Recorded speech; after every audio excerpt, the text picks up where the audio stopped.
जर विचार मंथन बैठकीमध्ये हा मुद्दा जर उपस्थित केला, मशीन हटाव देश बचाव, तर चांगलं होईल. धन्यवाद. जय हिंद. एकच मिनिट झाला, एकच मिनिट झाला. बबन 2 मिनिट. प्रभाकर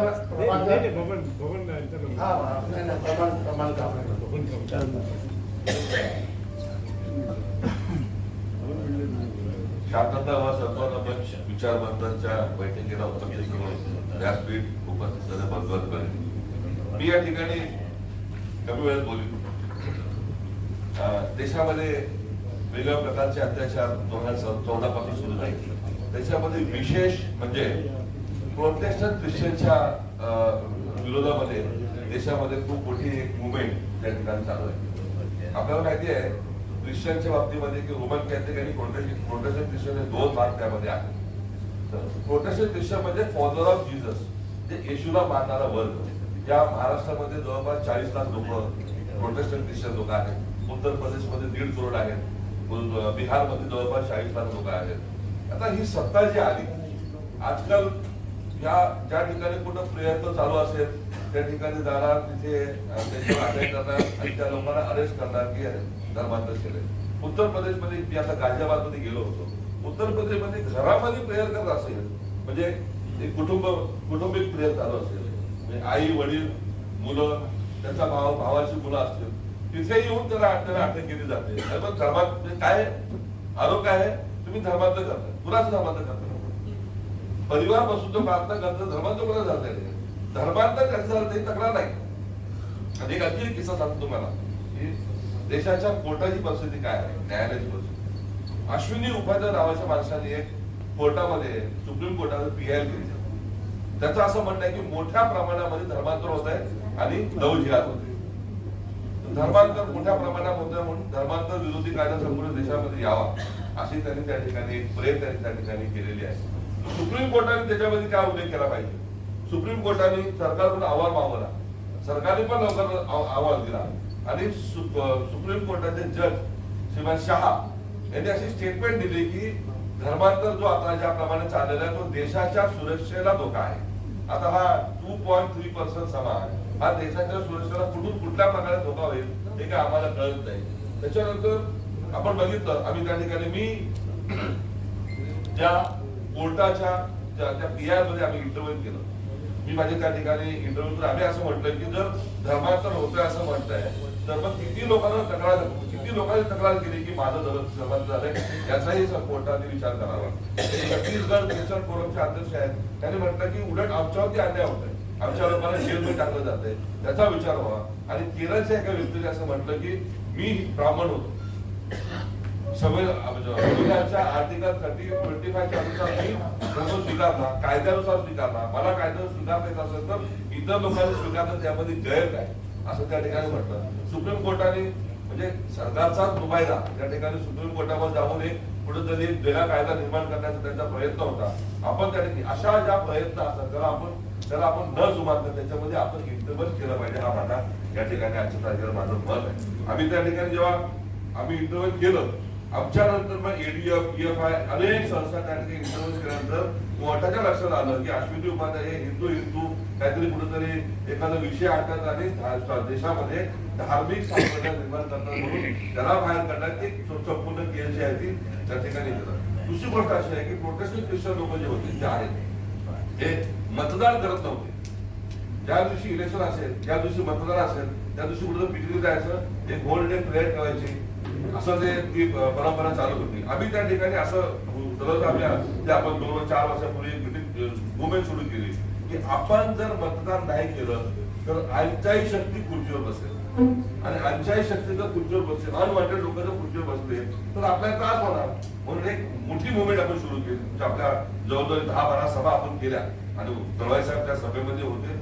आपण ते सर्व प्रोटेस्टंट ख्रिश्चन एकत्र करून कुठंतरी ही सत्ता कोणत्या तरी परिस्थितीमध्ये घालून टाकून देशामध्ये शांतता आणि एक संप्रदाय ताकद निर्माण करण्याचा एक मुवमेंट आपण सुरू केलेला आहे. जेवढ्या प्रोटेस्टंट ख्रिश्चन संघटना आपली संघटना आहे ती सर्व संघटना दरवाजा आपल्या या विचारवंतामध्ये आम्ही आपल्याला पूर्ण आमचा पाठिंबा आहे. एवढं बोलून माझे 2 शब्द पुरे करतो. जय हिंद.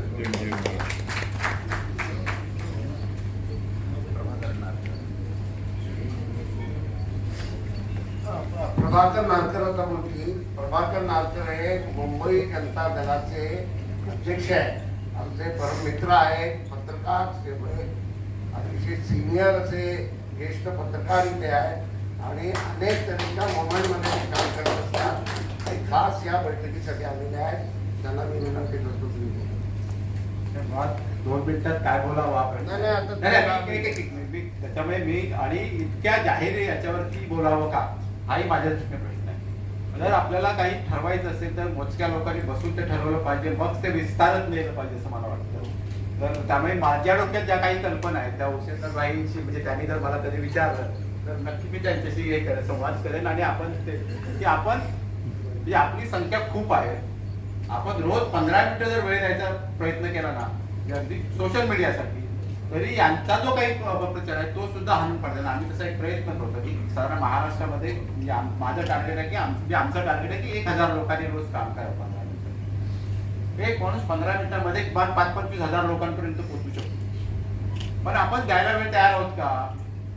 आणि आता राजकीय हा एक भाग झाला, कारण 2 गोष्टींवरती ही लढाई आहे की संघ कायमचा आहे, भाजपला पराभूत करते आणि संघाला आपण करत, कारण संघाला आपण टार्गेटच करत नाही. कारण याचा मूळ सूत्रधार संघ आहे, त्यामुळे संघाला कसं संपवायचं. जेव्हा संभाजी भिडे वाढत होते तेव्हा तुम्ही कधीही काही केलं नाही. तेव्हा आम्ही पत्रकार म्हणून सांगत होतो की चुकीचं चाललंय, त्याच्यावरती काहीतरी तुम्ही ऍक्शन घ्या. तर तेव्हा सुख नाही, म्हणजे अगदी शरद पवारांचं सुद्धा नाव घेता येईल की शरद पवारांना सुद्धा आकलनच झालं नव्हतं असं मी म्हणेन. या बाबतीत जरा धाडसी विधान आहे पण सत्य होतं ते की शरद पवारांना सुद्धा काल परवापर्यंत हिंदुत्ववादी धोक्याचं आकलन झालेलं नव्हतं आणि ते त्यांना असं वाटत होतं किंवा बऱ्याच काँग्रेसवाल्यांना की काय आहे तर एक सत्ता जाते मग आम्ही विरोधी पक्ष म्हणून चांगलं काम करू मग उद्या आमची सत्ता येईल. भाजप किंवा संघ त्या दृष्टीने विचार करतात, त्यांना कायमची सत्ता स्वतःकडे ठेवायची. त्यामुळे भाजपच्या विरोधातली राजकीय लढाई लढताना दुसरीकडे संघाचा जो काही विचार समाजामध्ये रुजलेला आहे तो कसा काढता येईल त्या दृष्टीने सुद्धा विचार करायला पाहिजे. ते जरा खोलात तपशिलात शिरून आणि त्याच्यावर काही नियोजनबद्धरित्या काम करायला लागेल. मी जाहीररित्या नाही मग त्याच्यावरती बोलणार, मी वसंतराव सांगेन आणि आपण त्याच्यावरती काम करायचा प्रयत्न करू. फक्त एक की आज ही जशी मिटिंग होते तशी वर्षभरापूर्वी सेम अशीच मिटिंग एक मुंबई मराठी पत्रकार संघटना, तिथंही मुस्लिम संघटनांचा पुढाकार होता पण तिथले चेहरे आज इथं दिसत नाहीये. त्यामुळे हे असं काही होता नाही आणि मग तिथंही किंवा आपण काय करायचं. मी तेव्हा असं सांगितलं होतं की माझा पक्ष जो आहे तो छोटा पक्ष आहे पण गेल्या 3 वर्षामध्ये आम्ही मुंबईतल्या एका पॉकेटमध्ये अशी ताकद मिळवली आहे की तिथं जर दंगल होणार असेल तर तिथल्या दंगलखोरांचे हात धरण्याची ताकद आम्ही मिळवली. हे आपण किती करणार आहोत की आपण नुसतंच भाषण करणार, विचार आम्ही विचार मांडणार, तुम्ही काम करायचं. तुम्ही म्हणजे कोण तर कोणी नसतं कारण ते इथं कोणीच नसतं. त्यामुळे ते जरा काही करून जर काम आम्ही लोकांमध्ये जाऊन करणार असू तर हे जे संघाला शह देणं किंवा ती जी विचारधारा आहे ती पुसण्यासाठी ती विचार लोकांमध्ये ते जे इतकं रुजलेलं आहे तर ते काढायला पाहिजे. त्यातला काँग्रेसचा दोष खूप आहे. काँग्रेसने गेल्या 50 वर्षात काहीच केलं नाही त्या बाबतीत. त्यांची प्रतीक निर्माण होती, त्यांचा विस्तार होत होता, ते सगळ्या गोष्टी करत होते. तर त्यात काँग्रेसमधले छुपे लोक ते त्याला प्रतिसादही देत होते आणि त्याच्यासाठी कामही करत होते आणि मग आता ते उघडपणाने बाहेर आले. तर ते हे थोडंसं समाजामध्ये शिरून जर नीट आपण काम केलं तर ते पुसता येईल, काढता येईल आणि म्हणजे माझं म्हणणं की पर्यायी प्रतीक सुद्धा रुजवायला लागतील. आमच्या मनातलं राम घालवायचं असेल तर आम्हाला बळीराजा रुजवायला पाहिजे. हा विचार थोडासा वेगळा म्हणजे त्याचा तपशिलात शिरून करायला पाहिजे. नाही तुम्ही म्हणाल नारकर काहीतरी बोलले आणि मग ते काय आम्हाला पटणार नव्हतं तर त्याच्यावर आपण कधीतरी मी तुमच्याशी संवाद करेन. मी थांबतो कारण मला 2च मिनिटाचा वेळ होता, कदाचित तो आधीच क्रॉस केला असेल. नाही आता खूपच लांब नाही जातं, किती बोलतो बोलून झालेला आहे आणि आता डॉक्टर मुंगेकर आलेले आहे. ते या मंचाचे एक निमंत्रक आहे. त्यांची तब्येत बरी नव्हती त्यामुळे ते येऊ शकले नाही. समारोह बोलतील आणि त्यानंतर ती बैठक होते. आज त्या वेळेत तरी सगळे लोक आला लोक गेले असले तरी मी शेवटपर्यंत थांबला. तुमचे आभार. त्यांनाही अतिशय कठीण आहे याची आपल्याला कल्पना आहे आणि त्याचं अजूनही समाजाला तितकं जाणवलेलं नाही असं मला वाटतं. याचं निमंत्रण जिथे दिलं गेलेलं होतं ते साधारण 200 लोकांना निमंत्रण दिलं गेलं होतं. माझी अपेक्षा अशी होती की 50% लोक येतात म्हणजे 100 लोक येतील परंतु सगळे लोक आले. तुम्हाला वाटतं 70-80 लोक आले. तरी ठीक आहे, संबंध दिवस चांगली चर्चा झालेली आहे. आता प्राध्यापक मुंजीकर बोलतील आणि नंतर आपण राष्ट्रगीत करू म्हणून ही सभा संपू.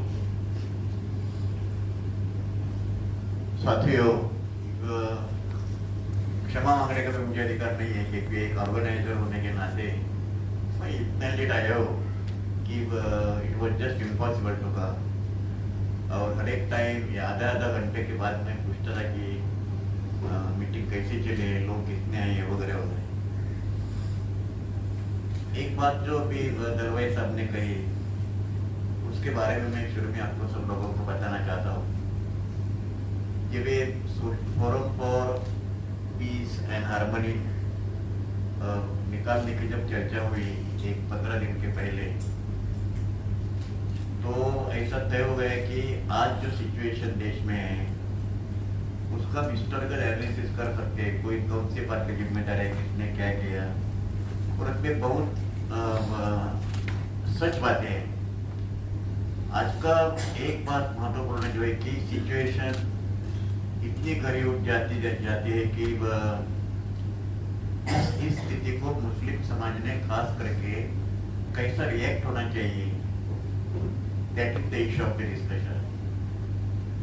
बाकी सब मुद्दे हैं और जिसकी जिक्र तभी दलवाई साहब ने कही उसको मैं दोहराना चाहता हूँ.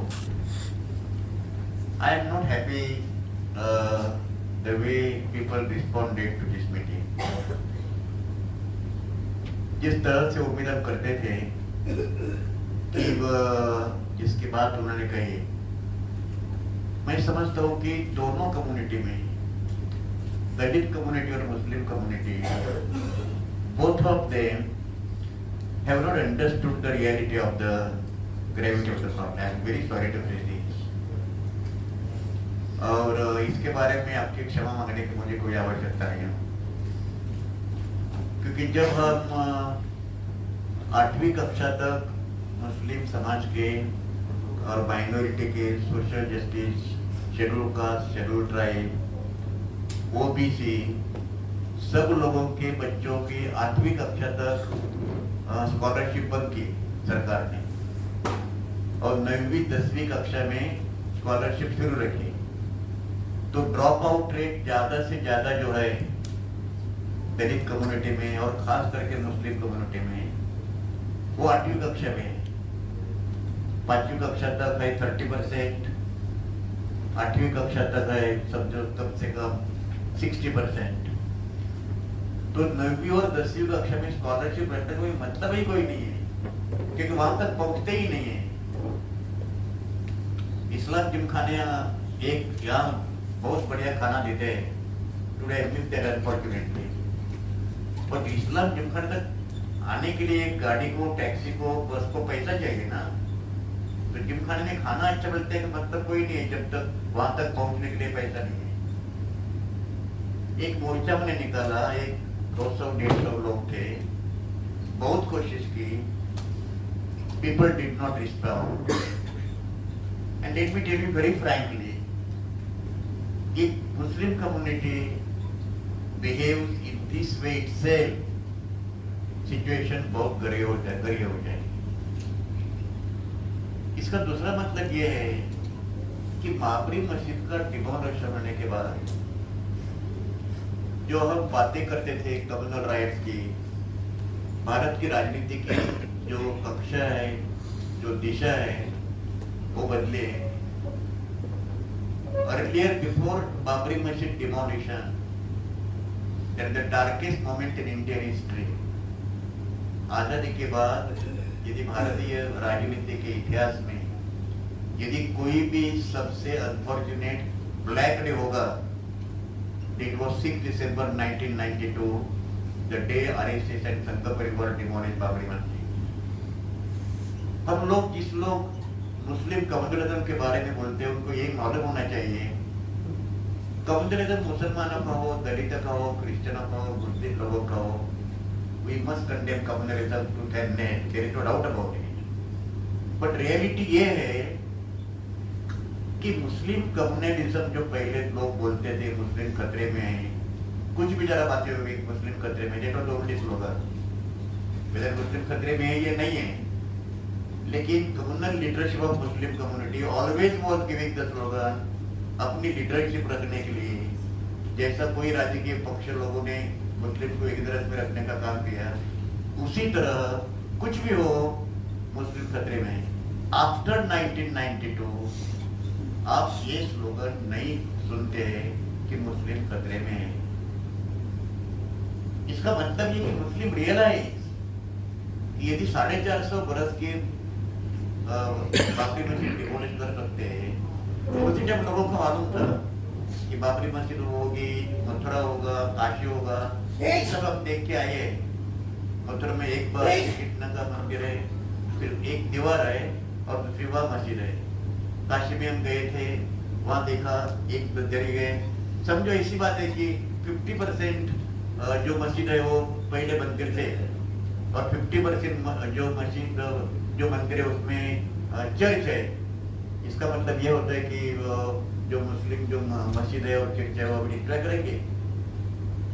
कांग्रेस सरकार ने एक गलती की, नेहरू ने गलती की, सबसे बड़ी एक अनेक गलती है, उसमें एक गलती ये थी कि 15 अगस्त 1947 और उसके बाद घटना जब निर्माण हुई उसी टाइम ये बात कहनी चाहिए थी, this is the failure of the constituent assembly, that the locations of the religious prayer places will remain intact without any change.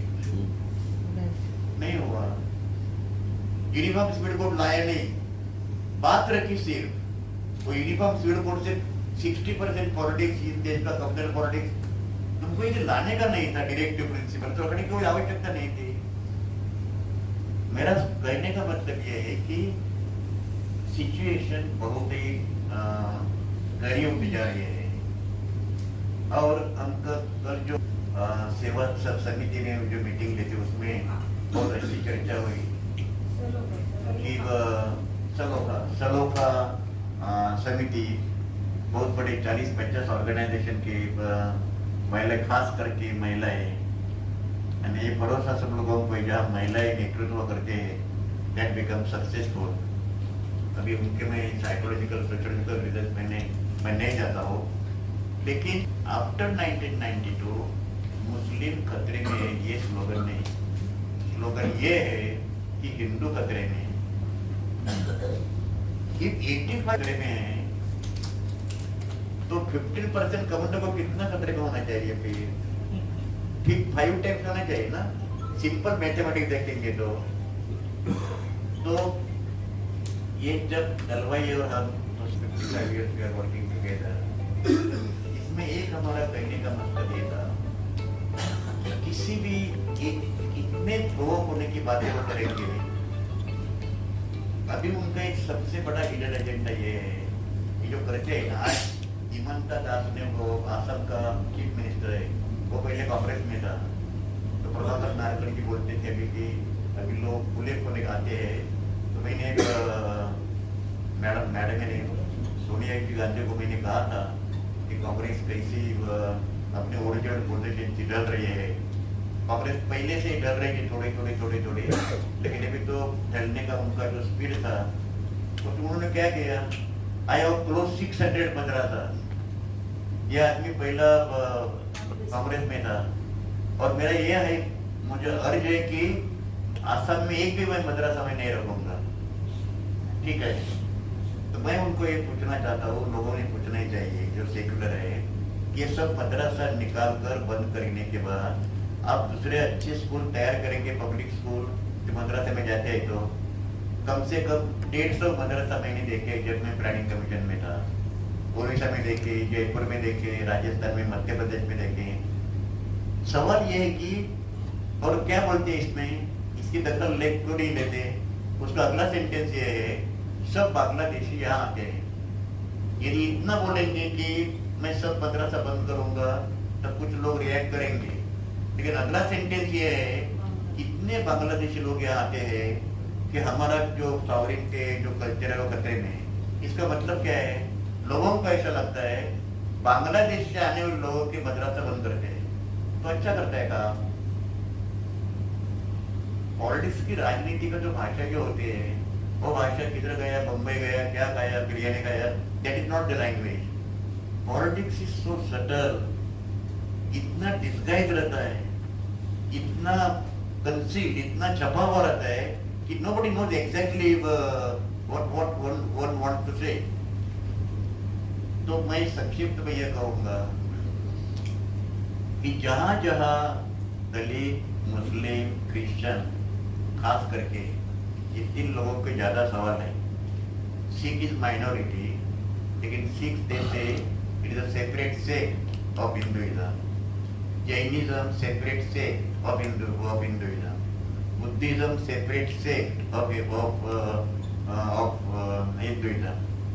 Only 2 religion separate sect नहीं है, they are organized religion, Christians और Muslim, and that is why they are not part of Hindu culture. कहने का मतलब ये है, एक ही बात मैं आपको बताना चाहता हूँ, सिर्फ मुस्लिम कम्युनिटी ने मुस्लिम होने के नाते बीजेपी या संघ परिवार के किसी भी मूवमेंट, किसी भी पॉलिसी को रिएक्ट नहीं करना चाहिए. This is most important thing that they want. अभी समझो कि वह सलमान खान ने सैटेनिक वर्सेस लिखा और 5 लोग रास्ते पर आए. मालूम नहीं मुझे कितने लोग, मैंने पढ़ा सैटेनिक वर्सेस, लेकिन भिंडी बाजार में बस चढ़ती नहीं है. मैंने ट्रैवलर्स में इस वास्ते किया, क्या बोलते हैं कंडक्टर, वो लांडे लोगों को रहने दो, हम बस नहीं करेंगे. अनएम्प्लॉयमेंट इतनी है, पॉवर्टी इतनी है. जिस कॉलोनी में मैं रहता हूँ 1600 फ्लैट्स है, उसमें से एक भी फ्लैट मुस्लिम को नहीं है. अदरजन को फ्लैट नहीं मिला, शबाद को फ्लैट नहीं मिलता है. तो एक बार सिर्फ भी जाने को मैंने सोसाइटी के लोगों में भाषण था, मैंने कहा कौन सा मेन स्ट्रीम है तुम्हारा? मेन स्ट्रीम 1600 फ्लैट्स में आप एक भी मुसलमान नहीं देते मुसलमान को. उन लोगों को डर ऐसा लगता है कि हमारी जो कॉलोनी है, दोस्ती colony, it is surrounded by Muslim community. तेरे को हमेशा डर लगता है कि हमें बहुत डर है.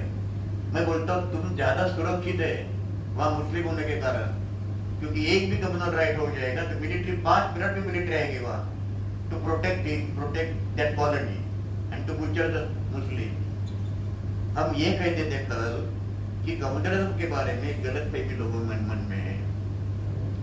कम्युनिटी का स्वरूप इतना बदल गया है कि हिंदुओं को जो कुछ करते हैं that is not communalism, that is nationalism.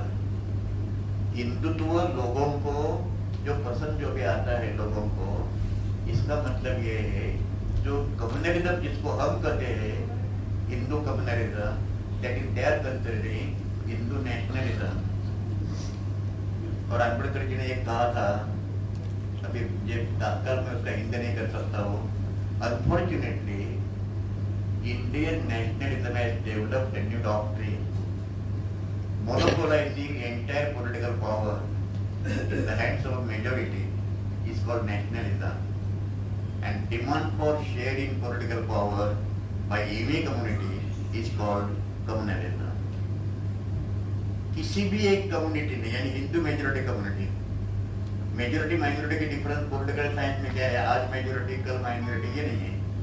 यहाँ Hindu majority, communal majority, political majority, और उनके हाथ में सत्ता रहना ये नेशनलिज्म. और दलित लोगों ने सत्ता मांगना, मुस्लिम लोगों ने सत्ता मांगना, या सिख लोगों ने सत्ता मांगना, दैट इज कम्युनलिज्म. आपको मालूम था 1984 में इंदिरा गांधी की हत्या होने के बाद लोग क्या कहते थे? पीपल वेयर क्लियरली डिमांडिंग कि पंजाब पर बॉम्ब फेंक होनी चाहिए, बिकॉज टेररिस्ट. पहले टेररिस्ट तो नथुराम गोडसे था, the first terrorist in this country after independence, mister Nathuram Godse. वो बोलते कि उन्होंने पुण्य कर्म किया. तो ये मेरी रिक्वेस्ट ये है कि जैसे कि लोगों ने कहा, ये तो एक फोरम है, ये फोरम अपनी ताकत लगाकर काम करते रहेंगे, लेकिन अन्य बहुत ऐसे फोरम भी होंगे. किसी भी फोरम में इस बातों की जब चर्चा होगी, जो कार्यक्रम होगा, प्रोग्राम होगा, निदर्शन होगा, प्लीज ज्वाइन देम. क्योंकि सवाल अभी ये नहीं है कि इसका लीडर हुसैन दलवाई है, इसका लीडर कोई दूसरा आदमी है, कि तीसरा Ramesh Kamble. That is not the problem. यदि गांधी भी आते तो ये also would have found difficult to build the country. इतना कॉम्प्लेक्स सिचुएशन हो गया है. और आखिर में एक बात पल्लवी ने बात की थी, सत्ता की बात की थी। पॉलिटिकल बारे में मैं जानना नहीं चाहता हूँ। बीजेपी को 38% वोट मिले, इसका मतलब है 62% वोट्स आर अगेंस्ट बीजेपी। तो 66% में से 19.2% वोट सिर्फ कांग्रेस को मिले, कांग्रेस को 42% मिले। लेकिन वोट सीट डिस्टॉर्शन रेशियो आप देखेंगे तो बीजेपी को 38% सीट मिलने के बाद 306 सीट मिले, 300 seats. That is much larger number of seats than the percentage of votes. लेकिन जब तक हम लोगों के पास एक पूरी इंडियन सोसाइटी का सेक्शन होने के नाते, क्योंकि यदि हम एक क्या होता है, दलित पैंथर, आपको नामदेव राजारानी का नाम आपने सुना होगा। तो उन्होंने कहा कि जब अत्याचार बहुत होते थे तो उन्होंने कहा हम भारतीय नहीं है, ये हम हमारा सिर झुकाकर हम कहना चाहते हैं कि हम भारतीय नहीं है।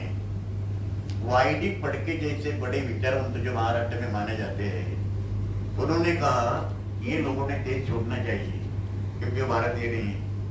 तो बहुत मैंने उनको कहा कि यदि आप ये सोचो कि उनको ऐसा क्यों कहना पड़ा, देश महार बटालियन है बॉर्डर पर, सदाशिवपेट की ब्राह्मण बटालियन है, साहित्य समाज की साहित्य लोगों की बटालियन है, who is protecting the country, Maharashtra protect the country.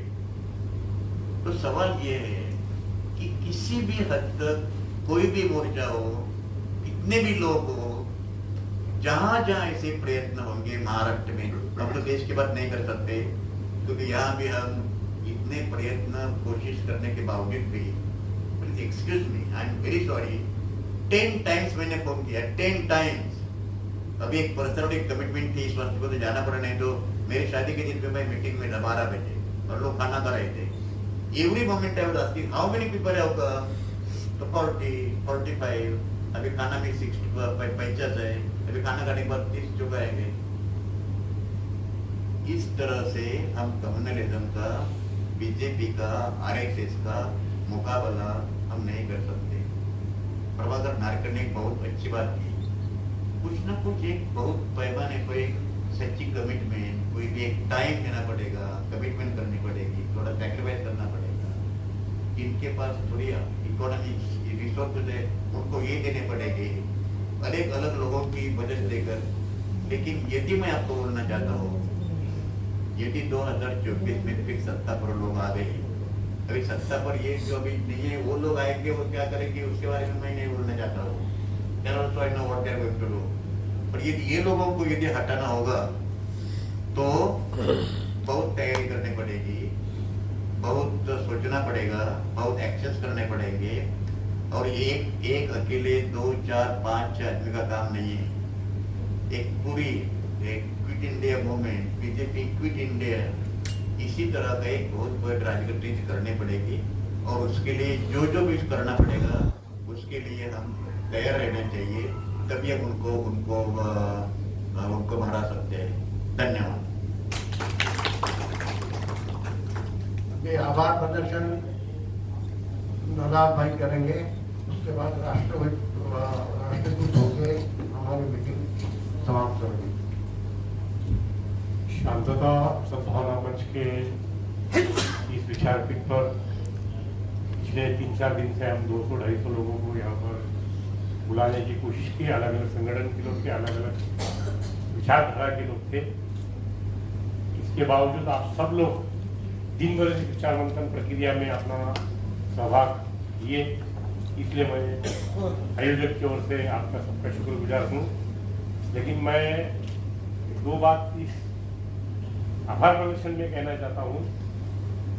Urdu में एक बहुत अच्छा शब्द प्रयोग ऐसे मंथन को किया गया है, इसको जहनी अय्याशी करके एक शब्द प्रयोग है। जहनी अय्याशी, विचाराची अय्याशी करायचं फक्त। जर आपण हे मिशन घेऊन फक्त इथं ऐकलो आणि दुःख किती मोठं ते मी तुम्हाला सांगितलं आणि तुम्ही माझ्या समोर सांगितलं आणि दोघांनी जाऊन सँडविच खाऊन घरी बसलो, तर ही विचार मंथन प्रक्रियेला काही अर्थ राहणार नाही। आपल्याला प्रॅक्टिकली खऱ्या अर्थानं जर आज तुम्हाला जर समजायचं असेल शांतता आणि सद्भावनेसाठी आपण जे जे आज विचार दिवसभर चर्चा केली ते चर्चा जर प्रॅक्टिकली आपण जर उतरवण्याचं काम केलं तरच आजच्या या बैठकीला एवढं खर्च करून एवढं वेळ देऊन तुम्ही आलात त्याला काहीतरी फायद्याचं होईल असं मला वाटतं. त्या दृष्टिकोनातून आपण याही पुढं असंच काम करत राहू.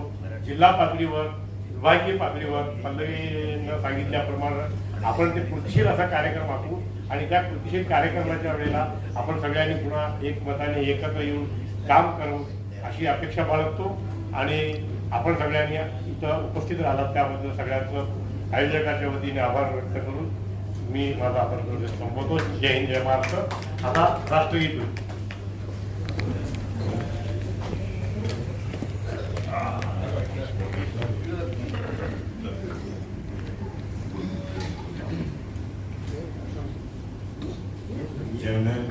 मन अधिनायक जय हे भारत भाग्य विधाता. पंजाब सिंध गुजरात मराठा द्राविड उत्कल गंगा. विंध्य हिमाचल यमुना गंगा उच्चल जलधि तरंगा. तव शुभ नामे जातव शुभ आशीष मागे. गाये तव जय गाथा. जनगण मंगलदायक जय हे भारत भाग्य विधाता.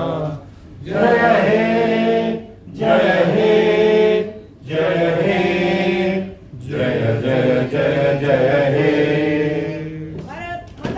जय.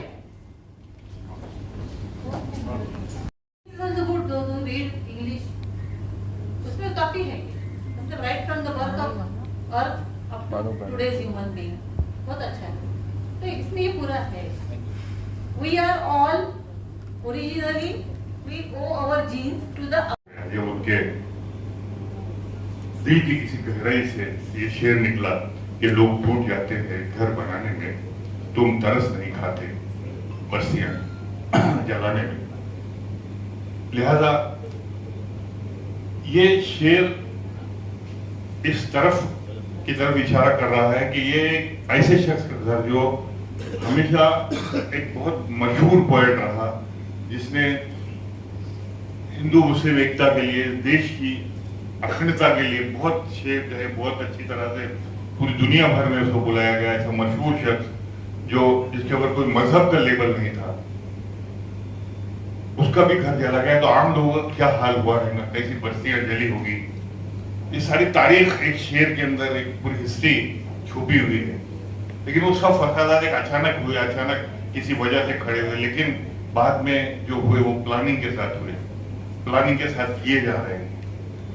और एक डर और खौफ का माहौल पूरे मुल्क में खड़ा हुआ है, जिसमें कुछ लोग अपनी तरीके से अपने अपने इलाकों में काम कर रहे हैं वहां पर शांति और अमन के लिए. जैसे इनामदार साहब ने कहा, अब डॉक्टर इनामदार साहब के बारे में ये भी कहूँ कि अब वो चांसलर है एक यूनिवर्सिटी के.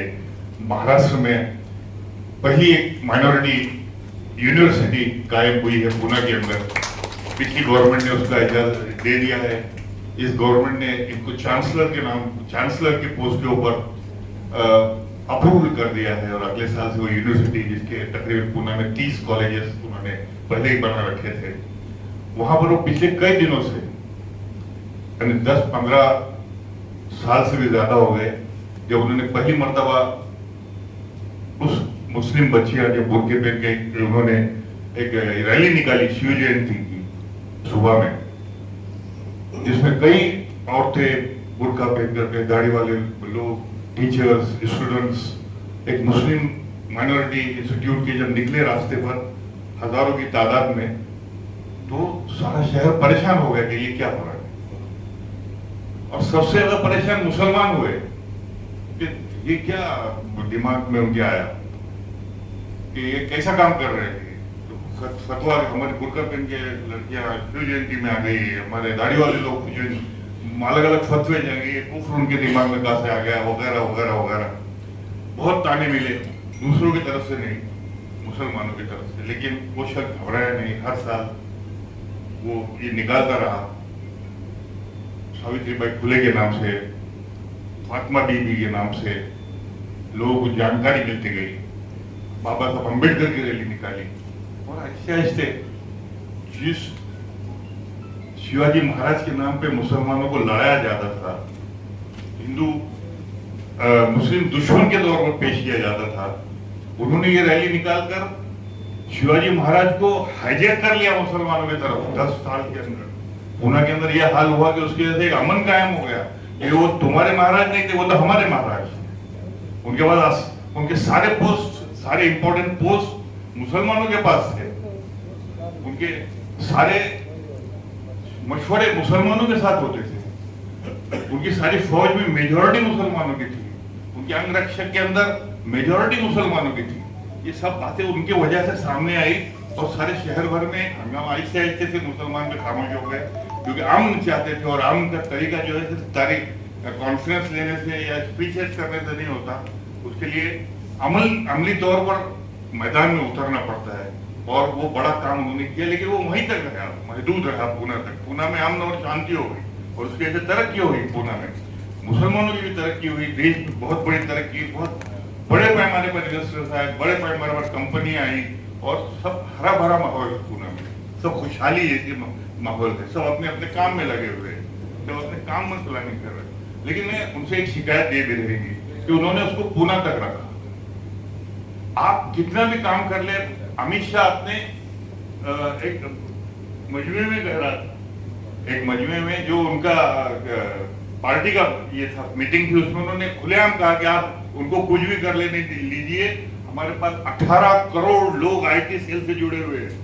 हमारा एक ट्वीट, हमारा एक लफ्ज जो है उनके दिमाग के अंदर घुसा दीजिए, बस हमारा काम हो जाएगा। तो हमारे पास कोई आईटी सेल नहीं है जिसमें आधा करोड़ लोग भी जमा होंगे, जिसके जरिए हम पैगाम पहुंचाएंगे। उन्होंने इतना अच्छा काम किया है। उनके अगर वीडियो क्लिपिंग भी निकाल कर वो अगर उसको वायरल कर देते तो सारे हिंदुस्तान भर में एक नया माहौल तैयार हो सकता था। हर जगह उनको खुद को बोलना पड़ रहा है कि मैंने ये करा, बल्कि आप लोगों ने ये बोलना चाहिए कि इनामदार साहब ने ये किया। बहुत बड़ा काम है, जितना बड़ा काम पूना में हुआ है, मैं अक्सर उसके सिलसिले में मिलता रहता हूँ। ये बात उनको मैं अक्सर हफ्ते में एक मुलाकात होती है बोल सकता था, लेकिन आज अवाम में मुझे ये बोलना पड़ रहा है कि आपको अपने काम को, जिस जमाने की आईटी सेल है, आप तैयार कर सकते हैं। और उसके जरिए कम से कम अपना काम ही अगर आप जो कर रहे हैं वो अवाम में डाल दे तो एक बहुत बड़ा इनकलाब पैदा हो सकेगा, एक आईटी सेल। या और आप उसकी हैसियत रखते हैं, आपके साथ बहुत सारे लोग जुड़ जाएंगे, जिसमें हमारे हर कौम के लोगों को अपना पैगाम फास्ट पहुंचा सकेंगे। और इस तरह ये काम जो है सिर्फ छोटी छोटी कॉन्फ्रेंस लेने से नहीं होगा। इसके लिए अब हमको इस किस्म के नेट के जरिए, इंफॉर्मेशन टेक्नोलॉजी के जरिए लोगों तक पहुंचना पड़ेगा। और यही वजह है कि फिर जब उनका घर जल गया बशीर बदर का, कि उन्होंने बाद में उनके समझ आया, फिर उनके दोस्त आए, जलाने वाले भी उनके पास आए, माफी मांगा कि गलती हो गई। और फिर उसके बाद उनके बाद मुंह से दूसरा शेर निकला कि दुश्मनी का सफर एक कदम दो कदम, दुश्मनी का सफर एक कदम दो कदम, तुम भी थक जाओगे हम भी थक जाएंगे। तो दुश्मनी जो है बहुत दूर तक नहीं चलेगी, दुश्मनी वाले थक जाते हैं दुश्मनी करते, लेकिन उन तक पैगाम पहुंचाकर, मोहब्बत का पैगाम पहुंचाकर, उनको नफरत का पैगाम पहुंचाने दीजिए। आप मोहब्बत का पैगाम पहुंचाते रहिए, आहिस्ते आहिस्ते मोहब्बत का पैगाम बहुत ताकत रखते हैं। तो वो एक दो कदम नहीं होता, दुश्मनी का सफर जो है वो एक दो कदम है, मोहब्बत का सफर बहुत लंबा होता है। तो यहाँ पर बहुत सारे लोग बोलने वाले हैं, मैं भी बहुत कुछ सोच कर आया था, लेकिन मैं ज्यादा वक्त नहीं लेना चाहता, क्योंकि उनका जो काम है अहले सियासत जाने, उनका जो काम है अहले सियासत जाने, मेरा पैगाम मोहब्बत है जहां तक पहुंचे। इस फलसफे को लेते हुए हम इसी तरह के कॉन्फ्रेंस हर एक टीम बनाए, उसमें अच्छे वक्ताओं को आपके साथ ले, और हर शहर में, हर गांव में जाकर कम से कम महीने में, 2 महीने में ऐसी मीटिंगें जिसमें हमारे साथ जैसा हिंदू बहनें बैठी हुई, हिंदू लोग यहाँ पर आएगा, ऐसे प्रोग्रेसिव माइंड के लोग, ऐसे पॉजिटिव माइंड के लोग को एक साथ जमा करके ये बात लोगों तक पहुंचाए कि अभी हम जिंदा हैं और पादरियों बोलने वाले लोग जिंदा है, और इस तरह जो नफरत फैलाई जाएगी तो अपने वजूद को साबित करने के लिए संविधान की तरफ से खड़े होकर इस मुल्क को बचाने के लिए, इस मुल्क की शांतता को बचाने के लिए, इस मुल्क के अमन को बचाने के लिए एक टीम आज भी जिंदा है और वो अपनी वजूद का सबूत देने के लिए सब जगह पहुंचे। ये कहते हुए मैं अपनी बात को मुख्तसर कर रहा हूं कि मेरे सीने में नहीं तो तेरे सीने में से, मेरे सीने में नहीं तो तेरे सीने में से ही हो कहीं भी आग, लेकिन आग जलनी चाहिए। इतना कहते हुए मैं आपसे रजा लेता हूँ। जय हिंद, जय भारत। बहुत बहुत अच्छा इकबाल साहब, बहुत अच्छी तरह से आपने रखा। स्तर पर कोशिशें की कि जैसे अभी हम लोग विजिबल होने चाहिए। जैसे ये आक्रोश मोर्चा हम देखते हैं, नवी मुंबई का मैंने देखा तो ये बिल्कुल है, ठामपणे म्हणू शकते, जो 2,500 लोग थे वो उनका कुछ एक नेता था, उसके वजह से आए हुए काफी लोग थे उसमें। बाकी लोकल लोग, जैसे वहाँ के लोकल पॉलिटिक्स में मैं हूँ तो वो बिल्कुल देख सकती हूँ कोणते नगर सेवक है, कोणते आमदार खासदार है, एक भी, आई इंसिस्ट ऑन दिस, एक भी बंदा नहीं था। जो बीजेपी के है वो भी नहीं थे, क्योंकि वो पार्टी बदल के ही गए हैं फिलहाल। जे आलेले लोग होते 2-2.5 हजार, बिल्कुल वो चौक तक गए जहाँ भाषण होने वाले थे, और भाषण के समय 2000 में से 300 भी लोग नहीं थे, और जो जा रहे थे उनको रोका जा रहा है, थोड़ा थांबा यार, थोड़ा थांबा। तो जो कांग्रेस से वहां गए हुए बंदे मिले मुझे, उनको मैंने पूछा क्या भाई बीजेपी है, ठीक है अभी आक्रोश, तो बोला जबरदस्ती है ताई, त्या पार्टीत गेलो तर करावं लागतं। तो ऐसे बोलने वाले काफी सारे लोग उसमें है, इसलिए इसको रोकने के लिए जो हम विजिबल होने चाहिए, हम दिखने चाहिए लोगों को। तो हम एक बैनर कैंपेन कर रहे हैं कि नवी मुंबई में कम से कम 200-300 बैनर्स हम इस तरह से डाले। उसका एक हमने ये तैयार किया है कि नवी मुंबई, सुरक्षित मुंबई वगैरह जो भी, तो वो जो चाहे करना बिल्कुल अपने अपने डिस्ट्रिक्ट में कर सकते हैं। मोर्चा अपना निकलेगा, उसको टाइम लगेगा, उसका ऑर्गेनाइजेशन करना पड़ेगा, लेकिन बैनर लगाने को क्या करता है? 4-4, 5-5 लोग जो संविधान को मानते हैं, कोई भी पार्टी के हो, वो आके बैनर डाल सकते हैं। बैनर लगाने को 2000 रुपया खर्चा आता है। हाँ, वो अभी मैंने रखा हुआ है। एक सीधी बात है, जात धर्म पर झगड़ा मत करो, भाईचारे को साथ दो, जय संविधान, ऐसा उसमें लिखा है। नवी मुंबई, सुरक्षित मुंबई, आधुनिक मुंबई, ऐसा उसका टाइटल किया है, और वो डाल देंगे, और नीचे संपर्क का फोन रखेंगे, क्योंकि कई सारे लोग अपने घर में रह के जुड़ना चाहते हैं, लेकिन वो वातावरण देख के ना वो चूक हो जाते हैं। आणि त्याच्यासाठी आपण आम्ही तुमच्या बरोबर आहोत, और उसमें पॉलिटिकल लोग हो, सोशल एक्टिविस्ट हो, तो इस तरह से हम करेंगे तो मुझे लगता है ये काफी अपने को रिजल्ट देगा, ऐसी मेरी उम्मीद है।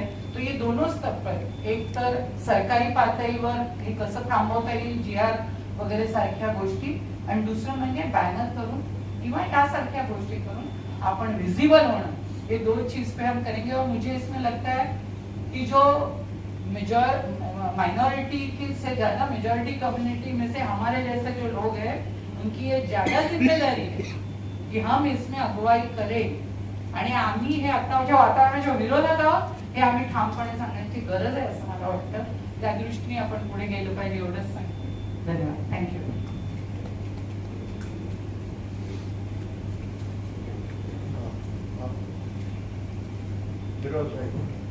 रोज मीठी बहुत माला।